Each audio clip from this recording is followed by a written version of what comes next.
오늘부터는 이제 윤석열 대통령 한동훈 위원장의 이런 긴장 관계를 말할 필요가 없어졌다. 이렇게도 한번 세게 말씀을 드려봅니다. 서천시장 만남 후 6일 만에 오늘 윤석열 대통령과 한동훈 위원장이 함께 오찬을 가졌습니다. 특히 설을 앞두고 갈등을 조기에 해소하자는 데 공감대를 이루면서 회동이 성사된 것이죠.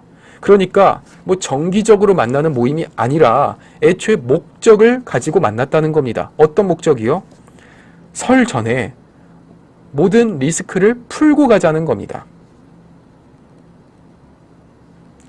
이 설 기간이 상당히 중요한 게 뭐냐면요. 일주일 가까이 되는 기간 동안 어떻게 보면은 이 가족들이 모이고 친지들이 모이면서 정치 얘기를 하죠.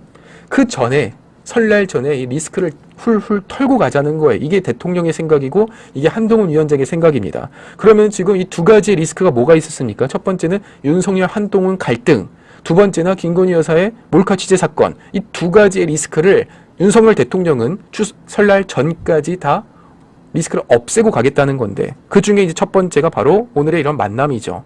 특히 이번에 중요한 게 뭐냐면 저는 이관섭 대통령 비서실장이 함께 참석을 한 겁니다. 윤재욱 국민의힘 원내대표도 함께 참석을 한 것이죠. 이관섭 비서실장이 누굽니까? 윤석열 대통령의 메시지를 갖고 가서 한동훈 위원장한테 대통령이 신뢰를 철회했다, 사퇴해라 라는 얘기를 했다라는 이제 보도까지 나오지 않았습니까? 한동훈 위원장이 사실상 그 사퇴 요구가 있었다라고 인정을 함으로써 실제로 대통령이 이런 사퇴 요구가 있었다는 걸 한동훈 위원장이 말하기도 했었죠. 그런데 그 당시의 상황을 어떻게 보면 다시 한번 복기를 해보자면 실제로 윤석열 대통령이 한동훈 위원장에 대해서 신뢰를 철회했다, 실망했다라는 표현을 쓴 건 맞다고 합니다. 그렇지만 실제로 한동훈 위원장이 사퇴를 해야 된다라는 이런 말은 하지 않았다고 하고요. 다만 그 이관섭 비서실장이 한동훈 위원장을 만나러 가서 그 자리에서 윤석열 대통령이 지금 한동훈 위원장의 이러이러한 행보에 대해서 아주 실망을 갖고 있습니다. 그러면서 이야기한 것이 그 이제 김경률 비대위원에 대한 이런 어떻게 보면 적절한 조치가 없었고, 특히 김건희 여사와 관련돼서 왜 적극적인 이런 대적을 하지 않느냐, 또한 시스템 공천을 한다고 하면서 김경률 비대위원에 대한 사천에 대해서 대통령이 실망을 했다, 이런 메시지를 전했는데 한동훈 위원장이 다시 한번 물은 거죠. 그러면 대통령의 생각이 뭡니까? 혹시나 저보고 내려오라는 건가요? 이렇게 되물었고, 그때 이제 이관섭 비서실장이 사퇴까지도 이걸 거론을 하면서 어떻게 보면 이 내용들이 언론 보도를 통해서 대통령이 한동훈 위원장한테 사퇴하라고 전했다, 이렇게 이제 보도가 나면서 이제 일이 커진 건데요. 지금 이제 상황을 정리해보자면 그런 얘기가 아니었다는 거죠. 어떻게 보면 이게 이제 오해와 대통령의 이런 강력한 메시지를 전달하려다가 그 중에서 그 대화 중에 사퇴라는 단어가 한번 등장을 한 것이고, 그걸 이제 언론이 이제 부각을 시킨 거죠. 이런 상황에서 서천시장에서 우선적으로 포옹을 하고 악수를 하고 같이 열차를 타고 올라왔습니다.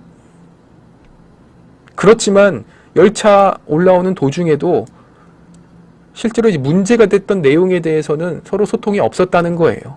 이런 상황에서 오늘 지금 그 당시에 이 3자 회동, 그리고 윤석열 대통령 한동훈 위원장까지 모두 모이는 이런 국민의힘 비대위, 그리고 국민의힘 고위 관계자와 대통령실, 그리고 윤석열 대통령까지 함께 만나면서 이제는 첫 번째 리스크가 해소됐다.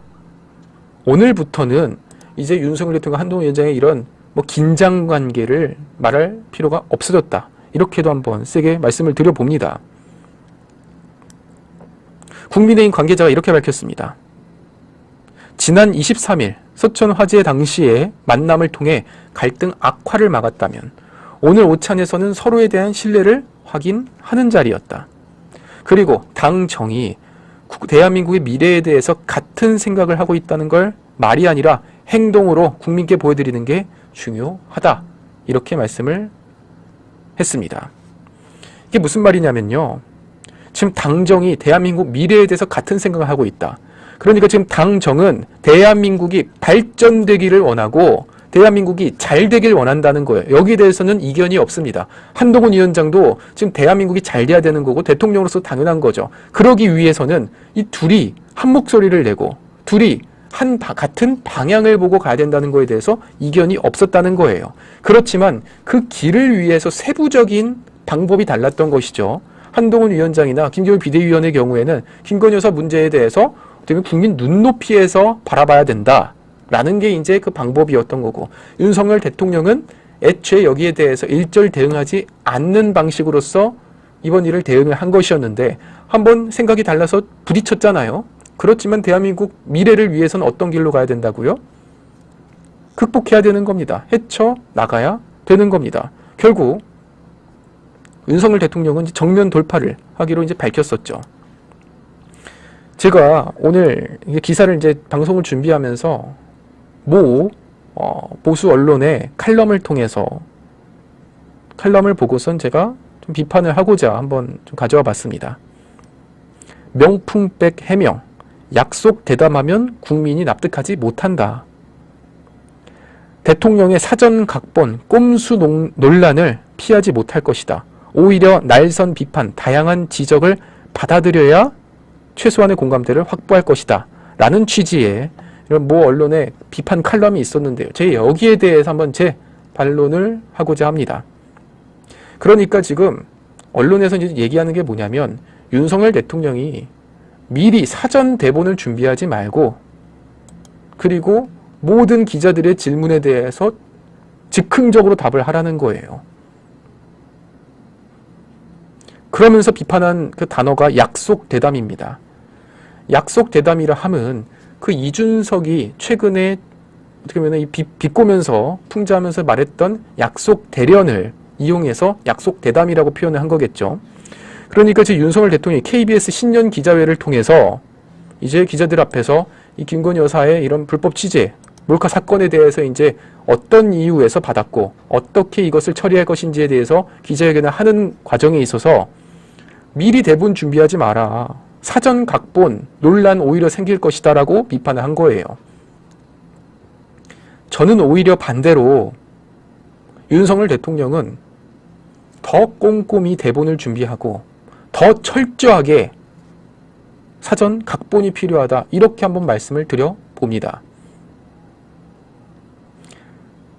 이전에 윤석열 대통령이 국민들과의 소통을 위해서 매일 출근길마다 기자회견을 열었습니다. 저는 참 그 발상부터가 정말 멋있는 사람이라고 생각하는 게요. 도어 스태핑이라는 건 사실상 이거 전 세계에 유례가 없는 거예요.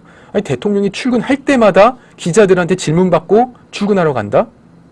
그런데 그럼 기자들한테 질문받기 전에 적어도 몇 시간 동안은 그 기자 질문을, 예상 질문을 받아서 답을 해야 될 거 아니에요. 이건 보통 스트레스가 아닌데 대통령은 몇 달 동안 했어요. 그러다가 쓰레빠 기자 사건이 터지면서 이게 이제 어떻게 보면은 막힌 거죠. 애초부터 도어 스태핑이라는 건 말이 안 되는 거였습니다. 이런 상황에서 지금 우리가 뭘 느낄 수 있냐면 도어 스태핑, 그 당시 쓰레빠 기자 사건을 통해서 지금 이제 좌파 언론에서는 그저 반대를 위한 반대, 대통령이 흠집을 내고, 그러면 그 날리면 바이든 사건처럼 MBC처럼 대한민국 국익에 반하는 그런 지금 언론 활동을 벌이고 있다는 거예요. 상식적으로 적어도 이 좌파 언론이라고 할지라도, MBC라고 할지라도 이런 보도를 내면은 대한민국 국익에 해로울 경우에는 보도를 해서 안 되는 거죠. 그런데 날리면 바이든 사건을 제일 먼저 터뜨리고, 애초에 그게 사실이냐의 여부를 떠나서 그걸 터뜨리고, 심지어는 미국 백악관에다가 그걸 또 제보를 한 것도 MBC 기자 아니었습니까? 꼰지른 거예요, 속된 말로. 이렇게 눈에 쌍지를 켜고선 뭐 하나만 걸려봐라, 뭐 하나 말실수만 해봐라 하는 상황에서 지금 윤석열 대통령이 그 김건희 여사와 관련된 신년 기자회를 하는 그 과정에 있어서 방송 대담이 절대로 사전 각본으로 이루어져서는 안 된다. 이러한 비판, 저는 옳지 않다고 봅니다. 그럴 거면은 오히려 안 하는 게 낫습니다. 즉흥적으로 할 거면. 그럼 어떻게 해야 되느냐? 우리 국민들이 지금 궁금해하는 점들을 직접 설명을 해 주는 겁니다. 우리 국민들이 뭘 궁금해합니까? 도대체 그 최재형 목사라는 사람이 누구예요? 이거 궁금하죠. 그리고 그 최재형 목사라는 사람한테 300만 원 쥐어준 게 그 서울의 소리라는데 서울의 소리와 최재형 목사의 관계는 무슨 관계예요? 그리고 김건희 여사가 그 목사한테 어떤 이유에서 그런 가방을 받게 되었는지,